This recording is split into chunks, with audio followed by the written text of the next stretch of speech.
برای پاسخ به چند پرسش و جزئیات بیشتر دکتر سید بلال فاطمی آگاه ارشد روابط بین الملل با ماست. فاطمی صاحب سلام. پاکستان یک بار دیگر ثابت ساخت که میزبان سران گروه داعش است و ارتش این کشور آنها را در مهمانخانه‌های خود نگهداری میکنه. چرا جامعه جهانی در برابر این واقعیت خاموش مانده و اقدام عملی انجام نمیتن و چرا هیچ نهاد بین المللی تحقیق مستقل را آغاز نمیکنه؟ بسم الله الرحمن الرحیم. سلام و احترام بر شما و بینندگان سرویس خبری شما. سپاس. ببینید چیزی را که حال شما یادآوری کردین، ما در اینجا در اروپا در یک جنگ قانونی و حقوقی در این موضوع هستیم. ما خواستیم که در مقابل پاکستان همی حملات را که بالای افغانستان میکنه ایرا با یک مرجع حقوقی و بین المللی ببریم. میفهمین اولین مشکلی که روبروی شدیم گفت که همی سند از ایرا گفت بیارین. ما همی کلیپای تلویزیونی رو اینا رو برشان پیش کردیم که نیست. گفتی سند رسمی نیست. گفتم سند رسمی چطور می باشه؟ خونه حمله کرده، مردم کشته و کلگی است. اونا برای ما گفتن که نه، سند رسمی طوری است که یکی از مراجع بین المللی ایرا ریکارد کرده باشه. مراجع بین المللی، ملل متحد، استیت دیپارتمنت امریکا یا پارلمان اروپا یا وزارت خارجه انگلستان یا جرمنی یا فرانسه، هیچ کدام یک کلیپ نداشت. و اونا گفتن که تو نشان دادن مثل که در افسر افغانستان هیچ بمبارد نشده باشه. ما گفتیم انسان ها کشته شده، بمبارد شده، آیا شما ندیدین؟ گفتنی ریکارد نشده، برای ما راپور داده نشده، بنان شما گفتی پروسیجر را پیش بردن نمیتونین. این جریان از خاطر برتان گفتم که پرسش شما به طوری بود که چرا واقعات اونجا میشه اما دنیا چشم میپوشانن. بله. واقعا که دنیا چشم میپوشانه، چیزی که خوب میبینن به وقوع، چیزی که به وقوع میپیونده سر از او چشم پوشی میکنن، چیزی که وجود نداره او را میگن که حقیقت است. پاکستان میگه که افغانستان زادگاه تروریسم است، اینا میگن که افغانستان زادگاه تروریسم است، در حالی که هر نفری که گیر میشه ترینینگش در پاکستان خودش میگه که ما از پاکستان آمدیم. امیالی که تازه امارت اسلامی امو در واقعی پهباد حمله پهباد تاجیکستان که 3 چینایی کشته شد، 3 نفر است، 1 نفر شد که در بدخشان گرفتار کردن، اقرار کرده که ما از پاکستان، چرا که خبرهای بین المللی خود نام پاکستان نگرفت، گفت از کشور همسایه. خب کشور همسایه معلوم است که کی از پاکستان است. از پاکستان $55,000 گرفته، این واقعه را کرده. اینالی ببینید دنیا باید اقدام میکرد. دنیا در این مورد باز خاموش میشه. در مورد افغانستان که از چشماشان باز میمانه.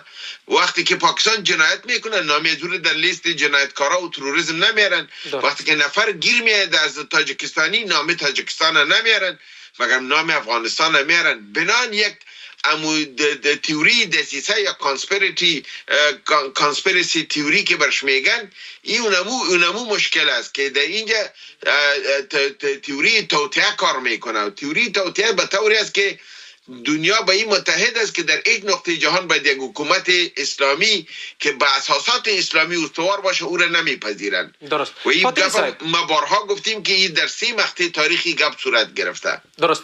فاطمی صاحب، با این چشم پوشی ها چقدر احتمال داره که اعضای داعش برای انجام حمله های هراس افغانانه از خاک پاکستان به کشورهای چون افغانستان، تاجیکستان، ازبکستان، هند و سایر کشورهای منطقه و حتی اروپا و غرب اعزام شوند؟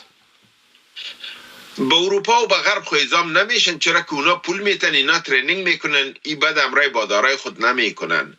اما این با وضوح معلوم است و 4 سال است که به طور مسلسل من ایره گفته میرم که داعش از سوریه و عراق که انتقال دادن، در اوایل در سال 2011 بود که انتقال دادن، بعدا در سال 2014 انتقال دادن و اینا را آوردن مرکزش در کشمیر جور کردن و ترینینگ کردن و خاص هدف از اینا بی‌ثباتی منطقه یعنی افغانستان و ایران و آسیای میانه و روسیه بوده. بنان داعش اگه اینا جورم میکنن به اروپا و به امریکا نمیره و اگه میره تا به مسکو که مسکو هم در حساب اروپا میایه، خب باز چون دشمنشان است او را در حساب خود نمیگیرن.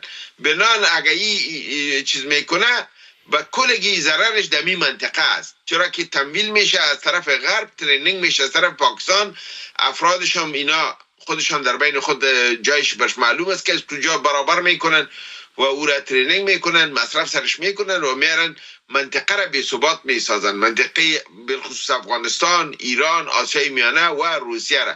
این پلان از آن نیست، کم از کم این پلان از 15 سال است که به می رقم داعش جور از می خاطر کردن. ببینین به سر نام از خود جور است دولت اسلامی عراق و شام، از این خاطر داعش است. مگر هم انتقالش دادن در اینجا و شما میبینید که یگان سر که در سوریه میزنه و با موضوعات سر داعش میکنن، باز اونجا نام تروریسم نمیگیرن. اونجا سوریه رو نمیگن که سوریه زادگاه تروریسم است، اما افغانستان هم میگن که زادگاه تروریسم است. چرا که اینا مشکل با نظام دارن. این نظام که از مورد نظر از اونا نیست، مطلوب نیست. از این بابت هر تهمتی که میشه و پاکستان هم به چون اهدافی که در نظر داشت به اون نرسیده، حالا هر بدی که در پاکستان میشه او را به علا بلا به گردن ملا به سر افغانستان می اندازن. اگرچه که یک ملای پاکستانی به نام مولانا فضل الرحمن کاملا سر از روشنی انداخت و گفت که جنایاتی که در افغانستان میشه یا به نام تروریسم در برای افغانستان امروز در گردن خود پاکستان افتاده و مسئولیت از این برمیگرده به خود پاکستان. چرا بازی غلطی را در طول 78 سال در منطقه و بالخصوص در مورد افغانستان کرده. اما شما میبینید که اردوی پاکستان گوش شنوار نداره، عمیلم داره. با امریکا یک معامله جدیدی را شروع کردن که او باعث تشنجات جدید در منطقه و در پاکستان خواهد شد، که داره معامله ارسال قواش و به رسمیت شناختن اسرائیل از به ذریعه پاکستان و بازی‌های جدید در منطقه را اردوی پاکستان شروع میکنه که داره شاید آیسته آیسته با ما شما باز شوی گره ها. درست. مولانا فضل الرحمن همون قسمی که شما اشاره کردین با انتقاد سریع از سیاست‌های 78 ساله پاکستان گفته که این سیاست‌ها در قبال افغانستان و تروریسم ناکام بوده. آیا این اظهارات نشانه شکاف جدی در داخل ساختار سیاسی و امنیتی پاکستان نیست و با توجه به این تحولات وضعیت داخلی پاکستان چگونه ارزیابی